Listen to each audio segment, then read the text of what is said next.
पिछले साल अप्रैल 2022 से मैं दुर्ग में पुलिस अधीक्षक के रूप में पदस्थ है। भिलाई सेक्टर 6 पे चेकिंग किया जा रहा था। उसमें सभी लोगों को समझाइश दे रहे थे। जब एक बालक को हमने रोका तो वो थोड़ी अकड़ में था कि उसके पिताजी जो है डीएसपी अधिकारी हैं।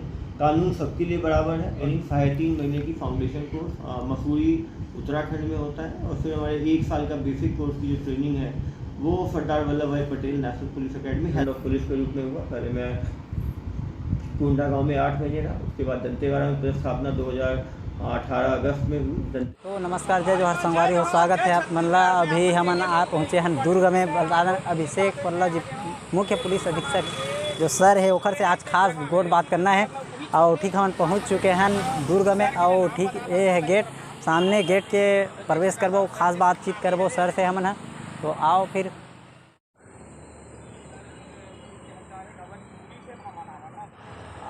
संगवारी मन में आप बता देता हूँ यहाँ अगर आना है तो यह अभिषेक पल्लव आईपीएस के घर और हमन खास गोट बात करबो सर से। तो चलो आप मतलब फिर भेंट मुलाकात कराता हूँ।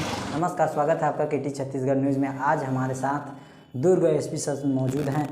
सर से आज हम खास बातचीत करेंगे। सर आपका बहुत बहुत स्वागत है। सर आपका पढ़ाई लिखाई कहाँ हुआ और सर आप कहाँ से हो उसके बारे में आप बताइए।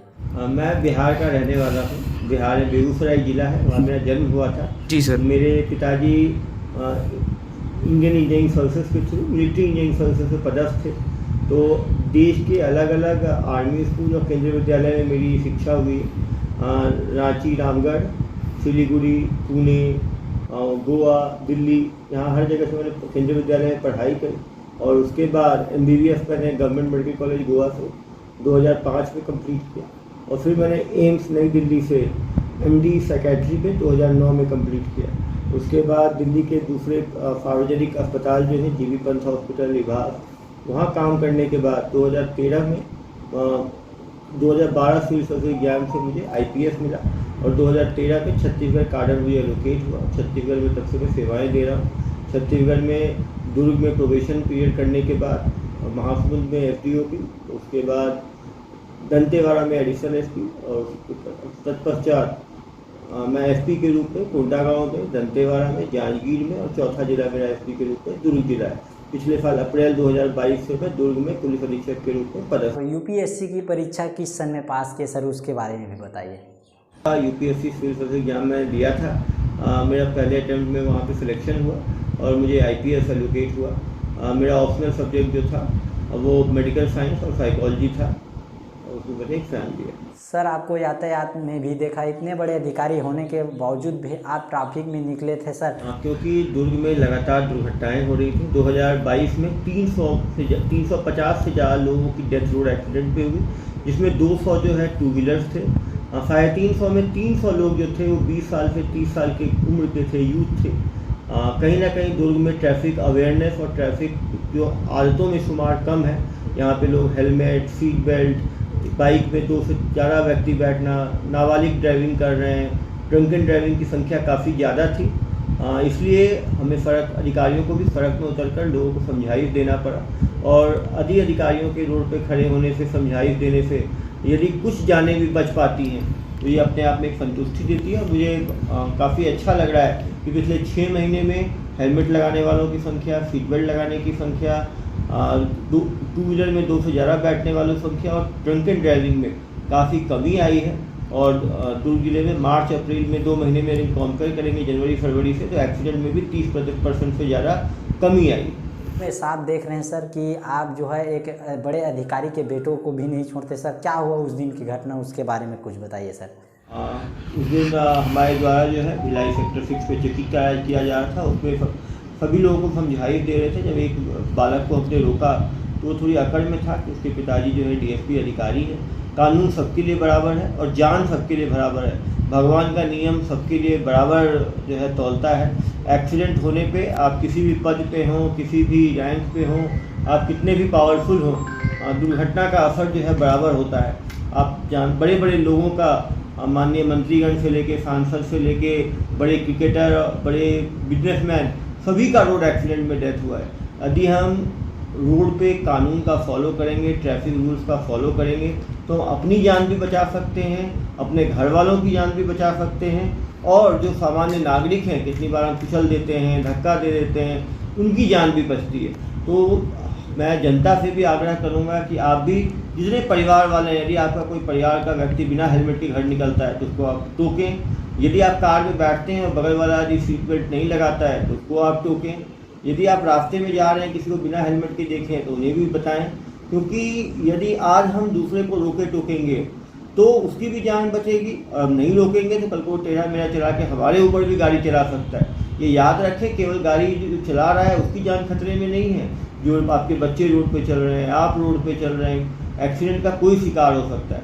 तो यदि हम सब पुलिस की आंख और कान बने, जो लोग ट्रैफिक वॉयलेट कर रहे हैं उनकी जानकारी दें। इसीलिए मैंने अपना पर्सनल नंबर 7898815399 पब्लिक किया है। दुर्ग भिलाई में कोई भी व्यक्ति यदि ट्रैफिक वॉयलेशन करता हुआ देखता है, किसी का बिना हेलमेट के देखता है, किसी को बिना सीट बेल्ट के देखता है, कोई नाबालिग गाड़ी चलाते हुए देखता है, एक गाड़ी में 3-4 लोग बैठे हैं टू व्हीलर में देखता है, तो वो उसकी फ़ोटो खींचे, हमें भेजे, तत्काल उसके ऊपर कार्रवाई की जा रही है और आगे की भी जाएगी। सर आपकी ट्रेनिंग कहाँ हुआ सर, वहाँ की एक्सपीरियंस के बारे में कुछ बताइए सर। ट्रेनिंग 3.5 महीने की फाउंडेशन कोर्स मसूरी उत्तराखंड में होता है, और फिर हमारे 1 साल का बेसिक कोर्स की जो ट्रेनिंग है वो सरदार वल्लभ भाई Patel national police academy Hyderabad में होता है। अच्छा। जो मसूरी की ट्रेनिंग में IAS, IPS, IFS तीनों की 3.5 महीने की फाउंडेशन कोर्स होता है, जिसमें कि प्रशासन के जो फाउंडेशन की चीज़ें हैं, प्रशासनिक अमला काम कैसे करता है, सीनियर अधिकारी आके बताते हैं, जो basic history, geography, polity, government की फंक्शनिंग वो समझाई जाती है। सबसे इम्पोर्टेंट है कि जो सर्विसेज के बीच में IAS, IPS, फॉरेन सर्विस तीनों के बीच में जो यूनिटी होनी चाहिए, तीनों के बीच में कोऑर्डिनेशन होना चाहिए, वो चीज़ वहाँ आदमी सीखता है कि हम टीम वर्क में ही अच्छा काम कर सकते हैं। ज़िले में भी कलेक्टर महोदय हैं, SP हैं, यदि कोऑर्डिनेशन अच्छा रहे तो ज़िले को इसका फ़ायदा मिलता है। और उसके बाद हमारी रिगरस ट्रेनिंग 1 साल की नेशनल पुलिस एकेडमी हैदराबाद में होती है, जब वर्ल्ड स्टैंडर्ड इंफ्रास्ट्रक्चर है, इंडोर कानून की पढ़ाई कराई जाती है, लॉ ऑर्डर की पढ़ाई कराई जाती है, ट्रैफिक मैनेजमेंट हुआ, काउंसलिंग हुआ, नेगोशिएशन हुआ, सारे स्किल्स की ट्रेनिंग कराई जाती है। आउटडोर में फायरिंग प्रैक्टिस कराई जाती है, फिजिकल फिटनेस के बारे में कराया जाता है, योगा, मेडिटेशन। एक तरह से एक हॉलिस्टिक ट्रेनिंग है, भारत के सबसे अच्छे ट्रेनिंग इंस्टीट्यूट में से एक है। और निश्चित रूप से सबसे इम्पोर्टेंट चीज़ जो राष्ट्रीयता, देश के लिए काम करने की एक दृढ़ संकल्पता, एक एथिकल काम करना, जनता के लिए काम करना, ये चीज़ें आदमी अकेडमी में सीख के निकलता है। उसके बाद फील्ड ट्रेनिंग होती है, जब आदमी जनता के साथ, सारे स्टेक मीडिया, पॉलिटिशियन, सारे स्टेक होल्डर्स के साथ आदमी इंटरेक्ट करता है, और सबकी कोशिश होती है कि हम जनता के लिए बेहतरी का काम कर पाएँ।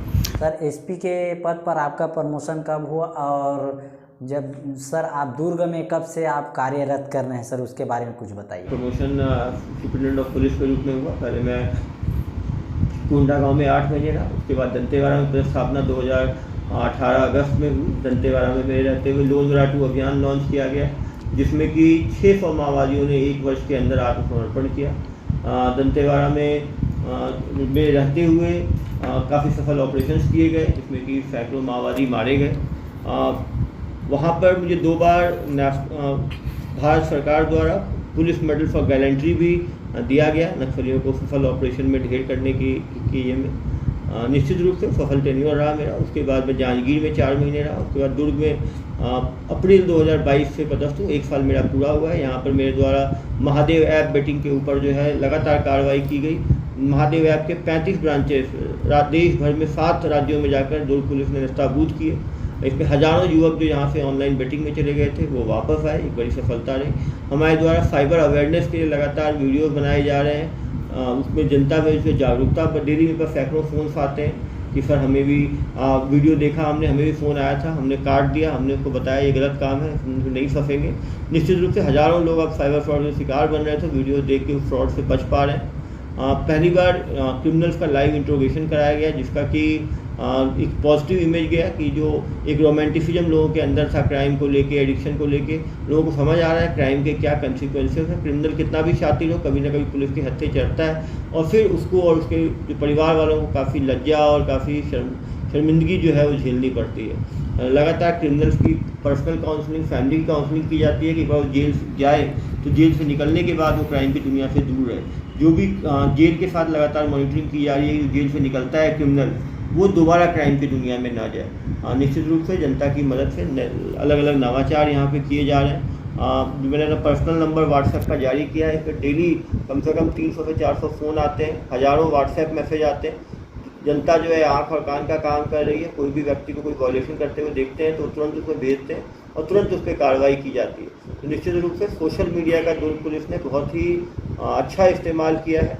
हमारे फेसबुक पे 3 लाख से ज़्यादा फॉलोअर्स हैं, इंस्टाग्राम पे 35,000 से ज़्यादा फॉलोअर्स हैं।